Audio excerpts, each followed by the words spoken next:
La Journée internationale de la femme, également appelée Journée internationale des droits des femmes, est célébrée chaque 8 mars de l'année pour mettre en avant la lutte pour les droits des femmes et notamment pour la réduction des inégalités par rapport aux hommes. Chaque année donc, la célébration de la Journée internationale de la femme est l'occasion pour des gouvernements, des organisations, des associations, des hommes et des femmes dans le monde entier de soutenir et encourager les dénonciations contre les discriminations, les inégalités et les violences vécues par les femmes. Il s'agit d'un moment propice à la réflexion et à la recherche des solutions visant à améliorer la situation des femmes. Le thème défini par l'Organisation des Nations Unies pour la Journée internationale de la femme 2022 est donc l'égalité aujourd'hui pour un avenir durable. Le gouvernement de la République a choisi le thème autonomisation des femmes et filles dans le contexte de lutte contre le changement climatique et la réduction des risques et des catastrophes.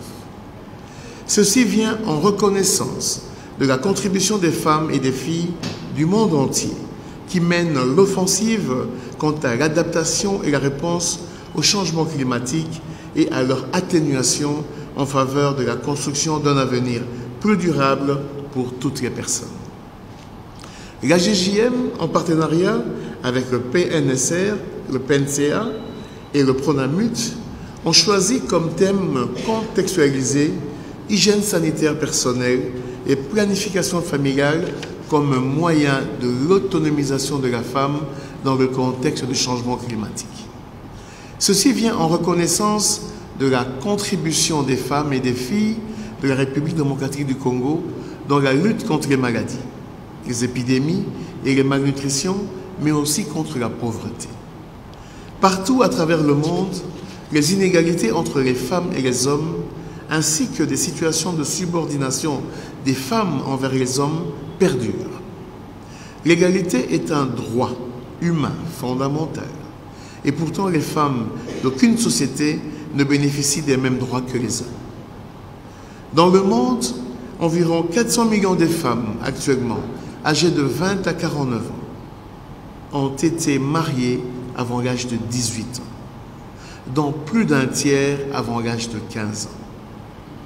Les femmes effectuent le 2/3 du nombre d'heures de travail et produisent plus de la moitié des aliments, mais elles ne gagnent que 10% du revenu total. Ces mêmes femmes effectuent aussi la majeure partie du travail domestique et de soins non comptabilisés dans l'économie nationale, mondiale. En Afrique subsaharienne, elles passent 40 milliards d'heures par an à l'approvisionnement en eau pour les familles, ce qui équivaut à une année entière de travail de toute la population active de la République française. En République démocratique du Congo, les femmes congolaises constituent 51% de la population. Leur visibilité et contribution à la sécurité alimentaire pour la survie et la maintenance de la société congolaise sont connues. Pourtant, plusieurs études et enquêtes récentes démontrent que la position des femmes congolaises dans plusieurs domaines de la vie nationale reste préoccupante et faible en comparaison aux hommes. L'accès des femmes congolaises aux tables de prise de décision ainsi qu'aux ressources économiques nationales et aux facteurs de production reste très limité. Cette situation s'est surtout détériorée avec les effets négatifs des guerres à répétition et l'insécurité persistante actuelle. En effet, 61,2% des femmes vivent en dessous du seuil de la pauvreté et 44% des femmes ne peuvent pas atteindre un pouvoir économique suffisant.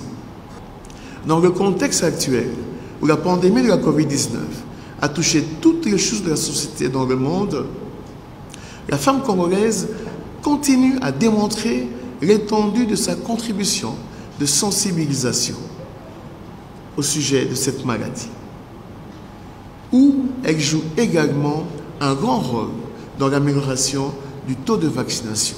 En renforçant le système de santé, pour répondre à la demande actuelle de services de santé sexuelle et reproductive, la RDC va sauvegarder les récents progrès réalisés en matière de conservation de l'environnement, de la biodiversité et adaptation au changement et amélioration du climat.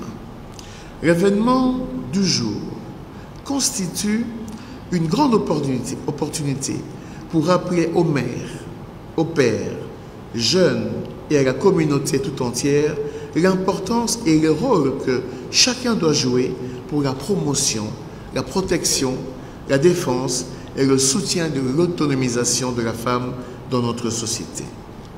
Mon souhait, en ma qualité de ministre de la Santé publique, Hygiène et Prévention, est que la JJM ainsi que ses partenaires puissent organiser ce type d'assises dans toutes les provinces de la République démocratique du Congo, afin que cet appel vibrant et appuyé à l'autonomisation des femmes et filles de la République atteigne le plus grand nombre des Congolais. C'est ainsi que je procède au lancement, en ce moment, des activités de sensibilisation de la JJM et ses partenaires au profit de la femme de la République démocratique du Congo.